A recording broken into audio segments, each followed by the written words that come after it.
आप देख रहे हैं OH न्यूज। आज का ताज़ा खबर, नरसंहार की तरफ बढ़ते भारत से चिंतित दुनिया भर के देश।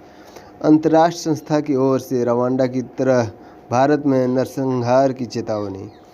भारत की लोकतांत्रिक विकासशील देश की छवि आज धूमिल होती जा रही है। Global hunger index, Oxfam report, Panama papers सहित कई वैश्विक रिपोर्ट ने भारत की फजीहत की है। इन सभी से शर्मनाक रिपोर्ट अब सामने आई है जब अमेरिकी होलोकास्ट मेमोरियल म्यूजियम ने सामूहिक नरसंहार के जोखिम वाले देशों की सूची में भारत को दूसरे स्थान पर रखा है। भारत के प्रधानमंत्री नरेंद्र मोदी की सरकार में बढ़ती मुस्लिम विरोधी भावनाओं को इसके पीछे की वजह बताया गया है। देश में यह पहली बार नहीं हुआ है जब नरेंद्र मोदी की सरकार द्वारा मुसलमान समुदाय को समाज से अलग थलग करने की कोशिश की गई हो। पिछले कुछ वर्षों की घटनाओं में मुसलमान समुदाय के बीच असुरक्षा और भय की भावना को और गहरा किया है। नफरती बयानबाजी, भीड़ हत्या, धार्मिक दंगे, नागरिकता संशोधन कानून, धर्म संसद में मुसलमानों के खिलाफ हिंसा का खुलासा आह्वान, गुरुग्राम में जुम्मे की नमाज पर विवाद, कर्नाटक में हिजाब पहनकर कॉलेज जाने पर प्रतिबंध और अब अंतर्राष्ट्रीय संस्था द्वारा भारत में नरसंहार की चेतावनी ने अल्पसंख्यक मुस्लिम समुदाय की चिंताओं को बढ़ा दिया है। हरिद्वार में धर्म संसद के आयोजन और हेट स्पीच करने को लेकर नरसिंहानंद को गिरफ्तार तो कर लिया गया है, लेकिन एक धर्मनिरपेक्ष देश में धर्म संसद कर धार्मिक दंगे की कोशिश करने वालों पर सरकार में बैठे सभी लोगों को चुप्पी गंभीर चिंता का विषय है। धर्म संसद और हिंदू युवा वाहिनी के कार्यक्रम का वीडियो ट्वीट करते हुए ब्रिटेन की सांसद नाज शाह ने लिखा कि यह 1991 का नाजी जर्मनी नहीं है, यह 2021 का भारत है।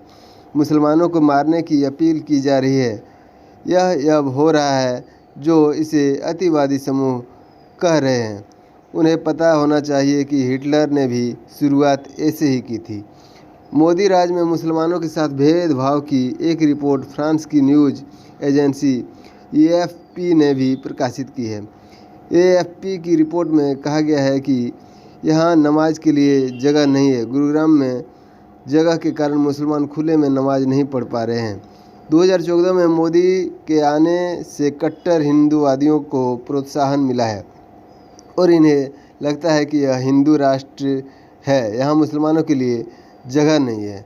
नरसंहार का आदेश और चेतावनी अमेरिका स्थित और लाभकारी संगठन जेनोसाइड वॉच के संस्थापक प्रोफेसर ग्रेगरी स्टेंट्स ने भारत में नरसंहार की चेतावनी दी है।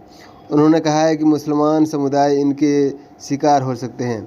प्रोफेसर ग्रेगरी स्टेंट्स यह भी बताते हैं कि उन्होंने 1994 में हुए रवांडा नरसंहार, जिसमें 100 दिनों में 10 लाख लोग मारे गए थे, का भी पूर्वानुमान किया था। उन्होंने कहा है कि 2002 में जब गुजरात दंगे में 1000 से अधिक मुसलमान मारे गए थे, तब से भारत में नरसंहार की चेतावनी पर जेनोसाइड वॉच मुखरता से काम कर रहा है। उस समय गुजरात के मुख्यमंत्री नरेंद्र मोदी थे। उनके अनुसार इस बात के कई सारे सबूत हैं कि उन्होंने उस नरसंहार को बढ़ावा दिया था। स्टेट्स ने यह भी कहा कि मोदी का राजनीतिक जीवन मुसलमान विरोधी बयानबाजी पर ही आधारित है। BBC में वर्णित एक खबर के अनुसार 14 जनवरी को समाचार पत्र द डेली टेलीग्राफ में कहा कि USHM की प्रारंभिक चेतावनी प्रोजेक्ट भारत के संदर्भ में कहता है कि हमारे सांख्यिकी मॉडल का अनुमान है कि 2021-22 में भारत में 14.4% लगभग 7 में से 1 नरसंहार होने की संभावना है। धार्मिक हिंसा पर सरकार मौन। देश के बदलते हालात और हिंसक प्रवृत्ति को बढ़ावा देते समूहों पर केंद्र व राज्य सरकार की चुप्पी खतरनाक है। कई विश्लेषकों का मानना है कि ऐसी प्रवृत्ति को बढ़ावा देने वाले दक्षिणपंथी समूह के लोग इसे सरकार की मौन संहिता के रूप में देखते हैं। विपक्ष ने भी सरकार के इस उदासीन रवैये की आलोचना की है। उर्दू दैनिक अखबार इनकलाब के हवाले से कहा गया है कि देश के उकसावे के खिलाफ आवाज़ देश के बाहर और भीतर में उठाई जा रही है। इसके बावजूद सत्ताधारी दल के किसी भी नेता ने ऐसी हिंसक भाषणों की निंदा नहीं की है। उनका मौन ही एकमात्र प्रतिक्रिया है। सांप्रदायिक बयानबाजी चुनावी एजेंडा। सांप्रदायिक गतिविधि बीजेपी का पुराना हथियार है, जिसे चुनाव के समय, स्थान और समय देखकर इस्तेमाल में लाया जाता है। बाकी बचे समय में देश के युवाओं को हिंसक बनाने और बयानबाजी करने में उपयोग में लाया जाता है। वर्तमान में 5 राज्यों में हो रहे चुनाव के आधारभूत मुद्दों से ध्यान भटकाने के लिए भी इस एजेंडे का प्रयोग किया जाता है।